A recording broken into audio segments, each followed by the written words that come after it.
CM Siddaramaiah ವಿರುದ್ಧದ ಪ್ರಕರಣವನ್ನು ಸಿಬಿಐಗೆ ವಹಿಸಬೇಕು ಅಂತೇಳಿ ಮನವಿ ನೀಡಿರುವ ವಿಚಾರ ನಾಳೆ ಹೈಕೋರ್ಟ್ನ ಮುಂದೆ ಬರ್ತಾ ಇದೆ.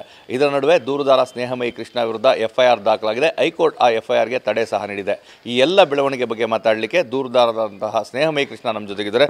ಸರ್, ಒಂದು ಕಡೆ ನಾಳೆ ವಿಚಾರಣೆಗೆ ಬರ್ತಾ ಇದೆ, ಮತ್ತೊಂದು ಕಡೆ ತಮ್ಮ ವಿರುದ್ಧ ಎಫ್ಐಆರ್ ದಾಖಲಾಗ್ತದೆ, ಹೈಕೋರ್ಟ್ ಅದಕ್ಕೆ ತಡೆ ನೀಡ್ತದೆ. ಏನು ಬೆಳವಣಿಗೆವೆಲ್ಲ?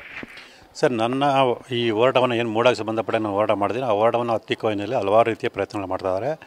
ನನಗೆ ಆಮಿಷ ಒಡ್ಡುವಂಥದ್ದು ಮತ್ತೊಂದು ಮಾಡ್ತಿದ್ರು. ಅದಕ್ಕೆ ಯಾವುದಕ್ಕೂ ನಾನು ಬಗ್ದೇ ಇದ್ದಾಗ ಇದರ ಸುಳ್ಳು ಪ್ರಕರಣ ದಾಖಲೆ ಮಾಡಿ ನನ್ನನ್ನು ಬಂಧಿಸಿ ನನ್ನನ್ನು ಕುಗ್ಗಿಸುವಂಥ ಪ್ರಯತ್ನವನ್ನು ಮಾಡ್ತಾಯಿದ್ದಾರೆ.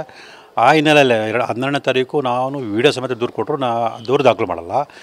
ಅದೇ ಶ್ರೀಮತಿ ರೂಪ ಅವರು ಯಾವುದೇ ಸಾಕ್ಷ್ಯಗಳಿಲ್ಲದೆ ಸುಳ್ಳು ದೂರು ಕೊಟ್ಟಿರೋಂಥ ಪೊಲೀಸರು ಗೊತ್ತಿರು ಕೂಡ. ಯಾಕಂದರೆ ಆ ಪೊಲೀಸ್ ಚಾಮುಂಡಿ ಬೆಟ್ಟಕ್ಕೆ ಕರ್ಕೊಂಡೋಗಿದೆ ಪೊಲೀಸ್ನವರು, ಪ್ರಾಥಮಿಕ ವಿಚಾರಣೆ ಮಾಡಬೇಕು ಅಂತೇಳಿ. ಆ ವಿಚಾರ ಗೊತ್ತಿರೂ ಕೂಡ ನನ್ನ ವಿರುದ್ಧ ಸುಳ್ಳು ಪ್ರಕರಣ ದಾಖಲೆ ಮಾಡಿ ನನ್ನ ಬಂಧಿಸುವಂಥ ಪ್ರಯತ್ನ ಮಾಡ್ತಾರೆ. ಯಾಕೆ ಅಂತ ಹೇಳಿದ್ರೆ 19ನೇ ತಾರೀಕು ವಿಚಾರಣೆ ಇರೋದ್ರಿಂದ.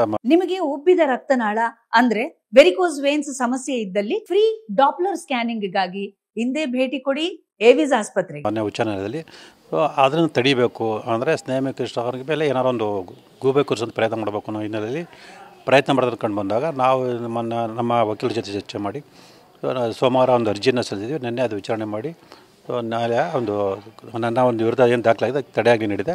ಮತ್ತು ನಾನೇನು ದೂರು ಕೊಟ್ಟಿದ್ದೀನಿ ಸೀರೆ ಕಳ್ತನ ಮಾಡೋದ್ರ ಬಗ್ಗೆ, ಅದ್ರ ಬಗ್ಗೆ ತನಿಖೆ ಮಾಡೋದಕ್ಕೆ ಒಂದು ಆದೇಶವನ್ನು ಮಾಡಿದೆ. ಅಂದರೆ ಈಗ ಆಮಿಷ ಅಂತ ಹೇಳಿದ್ರೆ ಯಾವ ರೀತಿ ಆಮಿಷವನ್ನು ಒಡ್ಡಿದಂಥದ್ದು? ಸರ್, ಅದ್ರ ಬಗ್ಗೆ ನಾನು ಇವತ್ತು ಒಂದು ಲೋಕಾಯುಕ್ತರಿಗೆ ದೂರು ಕೊಡ್ತಾಯಿದ್ದೀನಿ. ಅದರಲ್ಲೆಲ್ಲ ವಿವರ ನಾನು ಕೊಡ್ತಾಯಿದ್ದೀನಿ ಸರ್.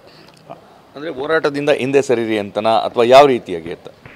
ಸರ್, ಅದೇ ಲೋಕಾಯುಕ್ತ ತನಿಖೆ ಬೇಕಾದ್ರೆ ನಡೀಲಿ, CBI ತನಿಖೆ ಮಾಡಿಸೋದು ಬೇಡ ಅಂಥೇಳಿ ಅವರು ಹೇಳಿದ್ರು. ನಾನು ಯಾವ ತನಿಖೆ ಸಂಸ್ಥೆ ತನಿಖೆ ನಡೆಸೋದು ಏನೋ ಹಾಗೆ ಅಂತ ಹೇಳೋಲ್ಲ. ಆ ಥರ ಸಮಸ್ಯೆ ಆಗುತ್ತೆ, ಏನೋ ಅದಕ್ಕೆ ನೀವು ಎಷ್ಟು ಕೇಳ್ತಾರೆ ಅಷ್ಟು ಕೊಡ್ತೀವಿ, ಈ ಥರ ಇದೆಲ್ಲ ಸಾಕಷ್ಟು ಆಮಿಷ ಹೊಡ್ರು. ನಾವು ಅದಕ್ಕೆ ಒಪ್ಪಲಿಲ್ಲ.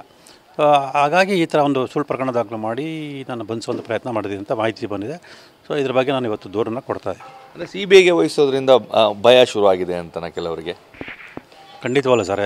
ಲೋಕಾಯುಕ್ತ ನಾನು ಈಗಾಗಲೇ ಹೇಳ್ತಾ ಹಾಗೆ ಲೋಕಾಯುಕ್ತ ಸಂಸ್ಥೆ ರಾಜ್ಯ ಸರ್ಕಾರದ ವ್ಯಾಪ್ತಿಯಲ್ಲಿ ಬರೋದ್ರಿಂದ ತಾವು ಅದ ಮೇಲೆ ಏನೋ ಪ್ರಭಾವ ಬೀರಿ ತಮ್ಗೆ ಬೇಕಾದ ರೀತಿಯಲ್ಲಿ ಒಂದು ವರದಿ ಸಲ್ಲಿಸಿ ಏನೋ ಮಾಡ್ಬೋದು ಅಂತ ಹೇಳೋದು. CBI ಬಂತು ಅಂದರೆ ಆ ರೀತಿ ಮಾಡೋಕ್ಕೆ ಸಾಧ್ಯ ಇಲ್ಲ. ಹಿನ್ನೆಲೆಯಲ್ಲಿ ಈ ಒಂದು ಪ್ರಯತ್ನ ನಡೀತಾ ಇದೆ ಅನಿಸುತ್ತೆ. ಈಗ ನಾಳೆ ಹೈಕೋರ್ಟ್ನಲ್ಲಿ ಮಹತ್ವದ ವಿಚಾರಣೆ ಸಹ ನಡೀತಾ ಇದೆ. ಈ ವಿಚಾರವಾಗಿ CBI ವಹಿಸ್ಬೇಕಂತೇಳಿ ತಾವು ಏನು ಮನವಿಯನ್ನು ಸಲ್ಲಿಸಿದ್ದೀರಾ ಅಲ್ಲಿ?